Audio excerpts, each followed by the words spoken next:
भाई लोग अपना ड्रोन कहीं हाईवे से भी उड़ा सकते हैं? उड़ा सकते हैं अगर उनको क्लियर हाईवे मिल जाए। लेकिन मुझे ऐसा लगता है कि जिस तरीके से इजराइल ने पूरी एयर सुपीरियरिटी हासिल कर ली है ईरान के ऊपर, अगर इनको पता लग गया जहां पे ड्रोन है, ड्रोन के अंदर ही मिसाइल जाएगी।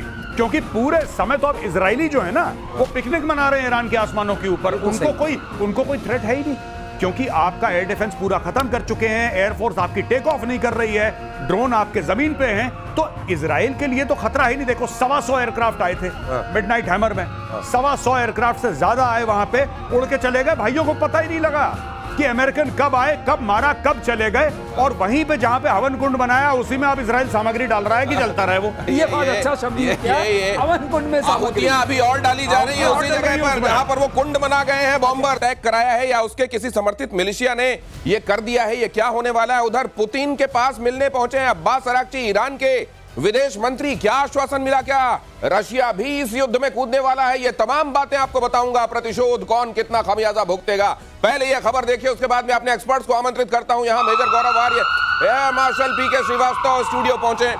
आइए प्लीज। मध्य पूर्व में अमेरिका से बदला शुरू। सीरिया में अमेरिकी बेस पर हमला, अमेरिकी सैन्य बेस के गेट पर मोर्टार से अटैक। मध्य पूर्व में और भी बेसेस पर हमले की आशंका। लेकिन मुझे यह लगता है कि ना तो अमेरिका इस बात से अनभिज्ञ है कि ऐसा हो सकता है, और ना ईरान ऐसा कर सकता है कि वहां कुछ करे ही नहीं, क्योंकि हर कोई ये देख रहा है कि ईरान जिसने इतनी बड़ी बड़ी बातें की हैं, कुछ करता है कि नहीं। वैसे मेरे लिए हैरानी की ये बात भी है कि स्टेटमेंट के मामले में अभी तक सीधे अमेरिका पर उंगली उठाते हुए ईरान के किसी बड़े नेता की तरफ से, खामेनेई की तरफ से कोई सीधा स्टेटमेंट मैंने नहीं देखा। इसका मतलब बार बार इजराइल पर ही अटैक हो रहे हैं उनके साथ, उसकी तरफ से अगर वर्बल अटैक भी हो रहे हैं। और यहां पर ये मुझे लगता है कि उनके समर्थित किसी मिलिशिया ने फिलहाल ये दिखाने के लिए कि नहीं हम आपके साथ हैं, ये कर दिया है। नहीं, बिल्कुल कर दिया है। और पिछली बार जब ऐसा बड़ा हमला हुआ था, वो तब हुआ था जब कासिम सुलेमानी को मारा था बगदाद एयरपोर्ट के बाहर, जो कि इस्लामिक रेवोल्यूशनरी गार्ड कोर का चीफ था। जब एक प्रेडेटर ड्रोन ऊपर से उड़ा और दूर से 30,000 फुट से एक हेलफायर मिसाइल मारी थी उसकी गाड़ी के अंदर, और जनरल कासिम सुलेमानी को खत्म कर दिया। वो भाप बन गया लिटरली। उसको जब मारा था तब चिढ़ के मारे इन लोगों ने अटैक करा था। मरा मुरा कोई नहीं, लेकिन आज की तारीख में जो मोटर के साथ अटैक करा है, देखिए मैं एक बात बताना चाहता हूं दिनेश, की इस वक्त जो काइनेटिक कैपेबिलिटी है ईरान की, वो काफी हद तक डेन्यूड हो गई है। और अगले एक हफ्ते में देखेंगे जो मिसाइलें डाल रहा है ना, ये मिसाइलें, इसकी संख्या कम हो जाएगी, खत्म नहीं होगी, इसकी संख्या बहुत कम हो जाएगी हफ्ता 10 दिन में। पहली चीज, अब इनके पास सिर्फ एक ही चारा है कि जो इनकी प्रॉक्सीज हैं, जैसा आपने बताया, जो इनके मिलिशियाज हैं, जो इनके टेरर ग्रुप्स हैं, उनको भैया तुम टेरर अटैक कर दो, कोई सुसाइड बॉम्बिंग कर दो, कोई मोटर मार दो, कोई रॉकेट मार दो, सिर्फ इसके लिए कि हम जिंदा हैं। उससे फर्क कख नहीं पड़ना, फर्क कुछ नहीं पड़ेगा, हम जिंदा हैं। अपनी अटेंडेंस, जैसे मार्ट साहब को हम बोलते हैं, पी लगा देना सर मेरा, ये पी लगा रहे हैं। ये केवल टोकन प्रेजेंस है, उसके अलावा कुछ नहीं। अगली खबर देखिए। यहां पर तो आपने देख लिया कि किन जगहों पर कितने जवान तैनात। हालांकि इसको लेकर एक बार दिखाइए प्लीज, ये आपने बढ़िया ग्राफिक बनाया, एक बार दिखाइए मेरी प्रोडक्शन टीम ने। ये देखिए, ये जो अलग अलग जगहों पर सैनिक तैनात हैं। हालांकि इनकी संख्या के बारे में अमेरिका कभी वैसी सूचना नहीं देता, और वहां हमेशा सैनिकों की तादाद बदलती रहती है। लेकिन क्या ये बेसिस जो हैं ये खतरे में है? मार्शल पीके श्रीवास्तव, ये तो इन्होंने भी भांपा होगा कि जब हम ये करेंगे तो ये काउंटर हो सकता है। देखिए, काउंटर ईरान की तरफ से होना, जैसे गौरव ने बताया, उसकी पॉसिबिलिटी बहुत ही कम है, क्योंकि अब उनके पास जो इक्विपमेंट हैं जो वहाँ तक पहुँच सकते वो हैं, क्योंकि उन्होंने सारे दूर जाने वाले इस्तेमाल कर लिए हैं और बहुत थोड़े रह गए हैं। लेकिन उनको पता है ये चिंगारी लगाने से वो संभाल नहीं पाएंगे, तो यहाँ वो नहीं करने वाले हैं। लेकिन हाँ, जो मिलिशिया ग्रुप्स हैं वो करते रहेंगे, वो थोड़े बहुत इस तरह के अटैक करेंगे, जो कि कोई खास मिलिटरली कोई उसका महत्व नहीं है। लेकिन हाँ, उसके लिए वो सतर्क हैं, सजग हैं। जैसे कि आपके यहाँ टेररिस्ट अटैक्स होते रहते हैं, उसके लिए हमेशा सतर्क और सजग रहते हैं। लेकिन ईरान एज अ स्टेट, वो उसकी अभी हिम्मत नहीं है, ईरान की हिम्मत नहीं है, ईरान अफोर्ड नहीं कर सकता। एक बात और कह दूं, जैसा आपने बोला था कि खमेनेई का ट्वीट आया है, और खमेनेई बार बार ज़ायनिस्ट स्टेट इजराइल बोल रहा है, यूएस को नहीं बोल रहा कुछ, कुछ नहीं कह रहा है। उसी प्रकार से जब ये अपने प्रॉक्सी से यूएस को अटैक करवाएंगे, तो ईरान कम से कम ये कह सकता है कि साहब हमारे कंट्रोल में नहीं है, ये कर रहे हैं तो क्या ये करें, तो हमको इसके लिए जिम्मेदार क्यों ठहरा रहे हैं आप? और मिडिल ईस्ट में जबरदस्त तनाव बढ़ गया है। लेकिन ईरान पर अमेरिकी हमले के बाद से तनाव बढ़ गया है। बंकर और शेल्टर बनाने में जुटे हुए हैं कई देश। कुवैत में मंत्रालयों के नीचे बम शेल्टर बनाए जा रहे हैं। अब ये इतने बार यहाँ पर दूध जो है गर्म पिया है लोगों ने कि वो छाछ भी फूंकते हैं, और फिलहाल तो यहाँ पे छाछ के ऊपर से भाप भी उड़ रही है, तो उनको लग रहा है कि ये अब वो भले ही इवेपोरेट हो रहा हो, लेकिन ये जो होने लगा है, क्या इसके ये तैयारी कर लेना अच्छा है की तर्ज पे है? नहीं, बिल्कुल इनको लग रहा है कि ये लड़ाई फैलेगी, ये एस्केलेशन होगा, इनको ऐसा लग रहा है। क्योंकि एक बात मैं आपको बता दूं, जैसे कई बार सर और हम दोनों शो में डिस्कस कर चुके हैं आपके सामने कि Iran is not Pakistan. Iran को ना आप खरीद सकते ना ईरान को किराए पे ले सकते हैं। वो लड़ते लड़ते लड़ते एक दिन खत्म हो जाएगा। ईरान झुकने वाला मुल्क नहीं है। अच्छा है बुरा है बात की बात है, ईरान झुकेगा नहीं। पाकिस्तान की तरह नहीं है कि मुंह पे $4 मारे और जमीन पे लेट गया। तो लोगों को पता है कि अगर ईरान डूबेगा तो सबको लेकर डूबेगा। जैसे हॉर्मुज की बात कर रहा है वो, ईरान बिना लड़े बिना नुकसान पहुंचाए जमीन पे नहीं गिरेगा, ये बात तय। ये इसलिए बाकी के मुल्क ये भांपते हुए कि सबको लेके डूब सकता है, इसलिए अपनी तैयारियां तो रखो, इसलिए किया जा रहा है ये। और युद्ध के बीच ईरान का बहुत बड़ा दावा इजराइल पर। यमनी लड़ाकों ने बोला हमला। यमन से इजराइल की तरफ दागी गई मिसाइलें, ईरान के समर्थन में यमन से मिसाइल अटैक। मुझे लगता है पीके श्रीवास्तव सर कि ये असल में ये भी ये बता रहे हैं कि नहीं नहीं हम तुम्हारे साथ हैं, 1-2 मिसाइलें तो मार दो, कहने के लिए रहेगा कि हमने देखो तुम्हारा साथ निभाया था। इतना उसने दिया है इनको, तो कुछ नमक हलाला तो करना पड़ेगा। तो 2-4 मिसाइल मारने में क्या है, उनको पता भी है कि ये रोक लेंगे, ये भी पता है कि हमारे ऊपर काउंटर अटैक नहीं हो, लेकिन हाँ वो नमक हलाला करना पड़ता है। ये उस हवाले से लीजिए। आपने बहुत अच्छा टर्म इजाद किया है सर। पहले ये नमक हलाल होता था, अब आपने हलाला जो इसके साथ जोड़ा है ना, अब नमक के पैकेट भी कांप रहे हैं कई जगहों पर। लेकिन ये जो ये सर यमन ने ये भी कहा था कि देखिए लाल सागर में हम क्या करते हैं और किस तरीके से हम वहां जो अमेरिकी बेड़े हैं उन पर हमले करेंगे। ये मुंह ज्यादा चलाया जा रहा है, ये करेंगे भी ज्यादा। आपने हमेशा देखा है कि जितने भी टेररिस्ट ऑर्गेनाइजेशंस होते हैं और जितने भी इस तरह की ऑर्गेनाइजेशंस है, वो बातें ज्यादा आपको ऐसा डराएंगे। वो कहते हैं डर के अगर मान गए तो ठीक है। वो आपने देखा नहीं, अगर आप पास आए तो मैं आपको घूसा मार दूंगा। घूसा मारने की ताकत नहीं है, विचार है। ये वो हिसाब किताब है। यमन में कौन है? हुथी बैठे हैं। हाँ भाई, ये हुथी मार रहे हैं। हुथी जब मिसाइल इसराइल पे मारेंगे तो सऊदी की जमीन के ऊपर जाएगा। और कल परसों हमने आपसे ये बोला था कि हो ना हो सऊदी अरब कभी भी इस लड़ाई में कूद सकता है। आपने कहा हमारी बात हुई थी। ये वही चीज है कि अगर ये ज्यादा मिसाइल मारेंगे, कहीं ना कहीं सऊदी अरब की एयरफोर्स आएगी और इनको ठोकेगी और इनको बैलिस्टिक मिसाइल से इनकी मिसाइल और ड्रोन भी हवा से उड़ाएगी। सॉरी, एयर डिफेंस जो सिस्टम है सऊदी में। दिनेश, अब मुझे एक बात और आ रही है, एक प्रेडिक्शन और आ गया है, आप कह दीजिए। बोलिए। कि सऊदी अरब कूदेगा इस लड़ाई में। सऊदी अरब भी इस लड़ाई में बहुत जल्द शामिल होगा, आज ये एक्सपर्ट कह रहे हैं। प्रतिशोध में कहते हैं आगे होता हुआ दिखाई देता है। आज ये भी नोट कर लीजिए, देखते हैं क्या होता है। इजराइल का ईरान पर बड़ा हमला, 20 फाइटर जेट से सबसे बड़ा अटैक। करमनशाह हमदान में अफरा तफरी। तेहरान में भी इजराइल की एयर स्ट्राइक। ये देख लीजिए, तेहरान में तो एक जेल है एबिन, वहां कहते हैं खामेनेई के सारे विरोधी बंद किए जाते हैं। वहां पे भी हमला करके गेटों पे कहा निकल जाओ भाई तुम लोग।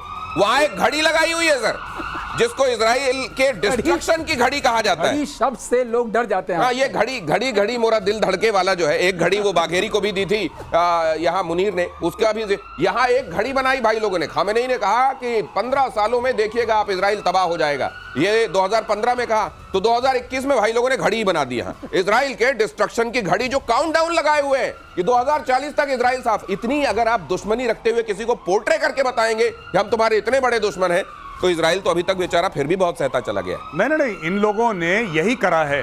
इजराइल को मार देंगे, यहूदियों को मार देंगे, हम ये कर देंगे, हम वो कर देंगे और तुम्हारी नस्लें बर्बाद कर देंगे। एक बम मारा, फिर बोला यार ये तो बड़ा गलत आदमी है इजराइल, ये तो बहुत मारता है। अरे तुम जहर उगलते हो तो मारेगा ही तुम्हें, जब तुमने दुश्मन करार दे दिया। ये जो आप बात कर रहे हैं ना इसकी, ये जो अभी आपने न्यूज पढ़ी, यहाँ पे हर जगह बम मारा, उनकी एयरफोर्स गई और एयरफोर्स ने तेहरान में और दीगर शहरों में उन्होंने मिसाइल मारी, बॉम्ब मारे अपनी एयरफोर्स से।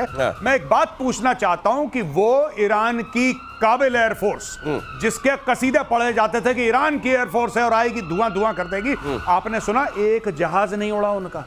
एक जहाज, वो एयरफोर्स है कहां पे ईरान की? सर वो वाले अगर वो उड़ा देंगे फाइटर जेट जो रखे हुए हैं, 80 के दशक के फाइटर जेट जो इनके पास थोड़े बहुत हैं, तो उनके कलपुर्जे उड़ते हुए ज्यादा दिखेंगे बजाय इसके, तो वो उड़ा के रिस्क कैसे ले लें? इनको डाउट है कहीं इजराइल तक पहुंचे ना पहुंचे, कहीं बीच में पता लगा सऊदी अरब में गिर गए, इराक में गिर गए कहीं पे। गौरव सचमुच नहीं पहुंचेंगे, रेंज नहीं है जी, वहां पहुंचेंगे नहीं। लेकिन एक बात और है, जो इन्होंने अभी उड़ाया ना वो जगह कुर्रम और क्या जी, वहां सारे इनके फतह मिसाइल्स हैं।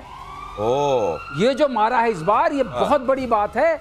रनवेज को खत्म कर दिया, जो भी छोटे मोटे बेचारे थे उड़ नहीं पाएंगे। हेलीकॉप्टर्स खत्म कर दिए, मिसाइल लॉन्चर खत्म कर दिए, और मिसाइल लॉन्चर खत्म किए, अब मिसाइल्स भी खत्म कर रहे हैं। अगर मिसाइल्स खत्म हो गई, इनके पास उस रेंज की मिसाइल्स उड़ी है ना, उसमें से बाकी गंवा दी, अब 200-250 बची होंगी, उसमें मार दिया, पता नहीं कितने चले गए। तो ये बहुत बड़ी खबर है। ये जो मारा है, इजराइल क्या कर रहा है, चुन चुन के इनके जो भी फैंग्स हैं, हम बोलते हैं ना जो फैंग्स हैं, उसको कट कर रहा है एक के बाद एक। जहर के सारे दांतों को तोड़ा जा रहा है, और ये चुन चुन कैसे, तो मेरे को धर्मेंद्र पाजी भी थोड़ी देर के लिए याद आ गए। ईरान के 6 एयरपोर्ट पर इजरायली हमला, ईरान के 15 फाइटर जेट तबाह, ईरान के F-14, F-5 फाइटर प्लेन्स को भारी नुकसान, बैलिस्टिक मिसाइल का इंजन बनाने वाली फैक्ट्री पर बमबारी। ये देखिए, यही कहा जा रहा था। ये थोड़े बहुत जो जमीन पर सैटेलाइट से जब देखते हैं आप, तो नक्शे के तौर पर जहां भाई लोगों ने थोड़े बहुत अपने प्लेन खड़े हैं, देखो मेरा प्लेन खड़ा है, तो उसको भी उड़ा दे रहे हैं ये। खड़ा तो रहने दो, चल तो वैसे ही नहीं पाएगा। कई जगहों पे लगा दिए जाते हैं ना चौक चौराहों पे इस टाइप से कि ये था, पहले लड़ता था। Static display. इनके पास हैं कौन से वाले फाइटर जेट्स वैसे सर? F-14 अच्छा, पुराने। एक्चुअली इनके पास जो जहाज जितने भी हैं, वो शाह के जमाने के हैं, और इतने पुराने 79 से पहले वाले हैं। तो बाद में जब ये कट्टर सरकारें आई, तो इन्होंने ये तय किया कि हम केवल मिसाइलें बनाएंगे, मिसाइल बनाएंगे, उस पर जोर दिया। और मिसाइल अगर इनकी रीढ़ है, तो मिसाइल पर भी क्या हो रहा है वो भी देखिए। सारे जहर के दांत तोड़े जा रहे हैं, जैसा कह रहे हैं मार्शल। और ईरान के 6 एयरपोर्ट तबाह हुए हैं इसमें, Tabriz, Hamdan, Tehran, Isfahan, Mashhad, देशफुल। ये यहाँ कहीं एयरपोर्ट हुआ करते थे वाला, जब इनका नक्शा ये वाला बनेगा, ये ऑब्जेक्टिव क्या ईरान को पूरा बदल देने का, मेक ईरान ग्रेट अगेन वाली जो बात है, वो होगा क्या? वही चैप्टर है। देखिए मैं आपको बताऊं, चाहे ये लोग पीट हेग्सेथ मना कर ले, मार्को रूबियो मना कर ले, तुलसी गैबार्ड मना कर ले, सच बात तो ये है कि ट्रंप के मुंह से बात निकल गई, मेक ईरान ग्रेट अगेन। और जब तक जो हम बात करते हैं इंटेंट और कैपेबिलिटी की, कैपेबिलिटी तो आपने फोड़ दी उनकी, आपने उनके न्यूक्लियर पे बम मार दिया, आपने उनके बैलिस्टिक मिसाइल, उनके एयरक्राफ्ट सब में बम मार दिया। अब इंटेंट की बात है, नियत। ईरान की नियत कैसे काटोगे? जब तक इनकी लीडरशिप चेंज नहीं होगी, इनकी नियत नहीं कटेगी। नियत इंसान बांधता है, नियत हथियार नहीं बांधते, नियत इंसान बांधता है। ये इंसानों को निपटा रहे हैं, ये स्टोरी है यहाँ पे। और ये जो कह रहे हैं कि ट्रंप के मुंह से निकल गया, हो सकता है अभी उसका टाइम नहीं रहा हो, लेकिन वो आके बोल गए मेक ईरान ग्रेट अगेन। और ग्रेट अगेन मतलब उनकी निगाहों से ग्रेट, तो कैसा होगा समझ लीजिए। इजराइल का ईरान पर मिसाइल से हमला, इजरायली डिफेंस सिस्टम ने उड़ाई मिसाइल, ये देखिए जरा। लेकिन इसके बीच में एक बात मैं और करना चाहता हूं, अगर वाकई इन्होंने उनकी न्यूक्लियर फैसिलिटीज को वाकई तबाही कर दिया, इनके जो बॉम्बर आए थे अमेरिका के, तो इजराइल फिर से फोर्डो पे हमला क्यों कर रहा है? आज फिर हमला किया है फोर्डो पे। ऐसा है, फोटो पे जो हमला किया है, अब ऊपर वाले का सॉर्ट आउट करना है। नहीं सर, वो ये बता रहे हैं कि B-2 बॉम्बर जहां पे छेद करके गए थे ना, वो बड़ा बड़ा जो काला काला से दिख रहा है, उसी में और डाला है। ये तो कहते हैं मैंने मारा, जैसे आपने किसी को मार दिया, ओड़ में खाद, उसके बाद भी गोली मारते रहते हैं। भाई पूरा श्योर कर लें, क्योंकि बीच में कहते हैं हमारा कुछ नहीं गया, अच्छा लो अब जाएगा। और ये जो आपके जो रनवे चले गए हैं, इससे इनकी वो ड्रोन जाते थे लॉन्ग रेंज वाले, उनके टेक ऑफ के लिए तो कोई रनवे चाहिए। हाँ, ड्रोन के लिए तो चाहिए। ड्रोन की तो उन्होंने पूरी फ्लीट दिखाई थी, कितने सारे ड्रोन हैं। अब वो कैसे उड़ेंगे? ये भी इनहिबिशन किया है। और अब अगर आप कह रहे हैं, मैंने ये अभी देखा नहीं था, अगर ये वाली बात है, कुछ छेद के अंदर डालते जा रहे हैं। जैसे कई जगहों पे कि अगर भाई ये जो आपके स्ट्रिप्स बनाए गए हैं जहां से फाइटर उड़ेंगे, अगर नहीं कर पाए काम, हमला हो गया, तो इनको एक काम करो, हाईवे से उड़ा दो। तो ये क्या भाई लोग अपना ड्रोन कहीं हाईवे से भी उड़ा सकते हैं? उड़ा सकते हैं अगर उनको क्लियर हाईवे मिल जाए। लेकिन मुझे ऐसा लगता है कि जिस तरीके से इजराइल ने पूरी एयर सुपीरियरिटी हासिल कर ली है ईरान के ऊपर, अगर इनको पता लग गया जहां पे ड्रोन है, ड्रोन के अंदर ही मिसाइल जाएगी। क्योंकि पूरे समय तो अब इजरायली जो है ना, वो पिकनिक मना रहे हैं ईरान के आसमानों के ऊपर। उनको कोई थ्रेट है ही नहीं, क्योंकि आपका एयर डिफेंस पूरा खत्म कर चुके हैं, एयरफोर्स आपकी टेक ऑफ नहीं कर रही है, ड्रोन आपके जमीन पे हैं, तो इजराइल के लिए तो खतरा ही नहीं। देखो 125 एयरक्राफ्ट आए थे मिडनाइट हैमर में, 125 एयरक्राफ्ट से ज्यादा आए, वहां पे उड़ के चले गए। भाइयों को पता ही नहीं लगा कि अमेरिकन कब आए, कब मारा, कब चले गए। और वहीं पे जहां पे हवन कुंड बनाया, उसी में अब इजराइल सामग्री डाल रहा है कि चलता रहे वो। ये बहुत अच्छा शब्द है, हवन कुंड में आहुतियां अभी और डाली जा रही है उसी जगह पर जहां पर वो कुंड बना गए हैं बॉम्बर्स। आगे देखिए, IRGC के हेडक्वार्टर पर इजराइल का अटैक, कारज में इजराइल ने किया जबरदस्त हंगामा, माफ कीजिए हमला, धुआं हो गया IRGC का। ये IRGC के तो ऐसे पीछे पड़े हैं, उनके इंटरनल सिक्योरिटी, उनका बासिज, ये सब जगह पर IRGC जहां दिख रहा है वहां फोड़े पड़े हैं। उसका कारण है बहुत बड़ा। IRGC क्यों इंपॉर्टेंट है? क्योंकि एक IRGC is directly under the supreme leader. IRGC इनके मिनिस्ट्री ऑफ डिफेंस के खाके में नहीं आता है। IRGC जो है यानी कि इस्लामिक रेवोल्यूशनरी गार्ड कोर, जिसका एक जमाने में कासिम सुलेमानी, जिसका मैं अभी आपको रेफरेंस दे रहा था, जिसको मार दिया था, वो इसका चीफ था। तो ये जो है ये डायरेक्टली खमेनेई के अंडर आते हैं। इसका एक बहुत बड़ा भौकाल है। इनका ईरान की पॉलिटिक्स, ईरान की मिलिट्री पे एक वर्चस्व है। तो जब आप आईआरजीसी को मारते हैं, आप खमेनेई को मारते हैं, इसलिए आईआरजीसी को मारना इंपॉर्टेंट। और दिनेश, और मैं थोड़ा सा ऐड कर दूं, आईआरजीसी जो है 79 के बाद आई है रेवोल्यूशन को प्रोटेक्ट करने के लिए। जैसे सेकंड वर्ल्ड वॉर में नाजीज के पास एसएस कैप्टन होते थे, एसएस मेजर होते थे। तो ये समझ लीजिए कि उनकी सेना के अलावा ना ये उनकी धार्मिक सेना है। हाँ। ये उनका ये जो थियोक्रेसी है उसकी एक सेना अलग से है, इसीलिए इसको अलग से टारगेट किया जा रहा है। ईरान को कई देश एटम बम देने के लिए तैयार हैं। अगली खबर देखिए, रूस के पूर्व राष्ट्रपति दिमित्री मेदवेदेव का दावा।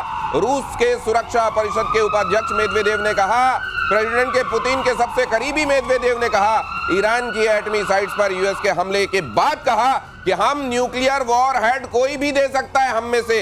ये कहा तो जा रहा है, लेकिन ये कहने तक ही सीमित रहेगा। प्रतिशोध कल इस बारे में बात कर चुका है। कहीं मूड बदल तो नहीं जाएगा मेदवेदेव का? एक दे देते हैं चलो। कब भी नहीं।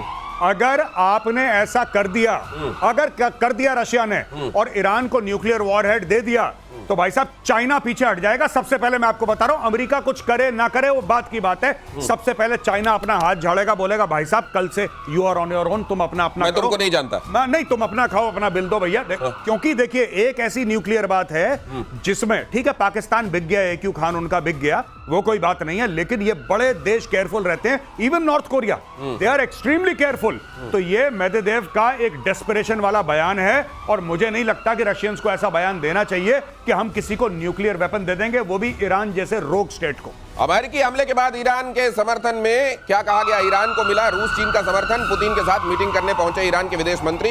ईरान ने कहा इन हालातों में रूस ईरान का करीब आना बेहद जरूरी। अब आप जो ये कह रहे हैं, एक तरफ वो स्टेटमेंट कि हम दे सकते हैं न्यूक्लियर, या कोई भी दे सकता है हम में से जो साथ खड़े हैं, और साथ में ये कहना कि हमको चीन के साथ, दोनों को साथ में आना बहुत जरूरी। देखिए साहब, सिंपल सी बात है, चीन को आज की फिक्र क्या है कि अगर हॉर्मुज ब्लॉक हो जाता है तो हमारे बिजनेस में क्या फर्क पड़ेगा। दूसरी चीज, जो चाइना ने इन्वेस्टमेंट बात करी है ईरान के अंदर, जो कह रहा है कि 400 अरब डॉलर के जो उसने MOU साइन करे हैं, उसका क्या होगा? ईरान के तेल क्या क्या होगा? देखिए चाइना की ये फिक्र है।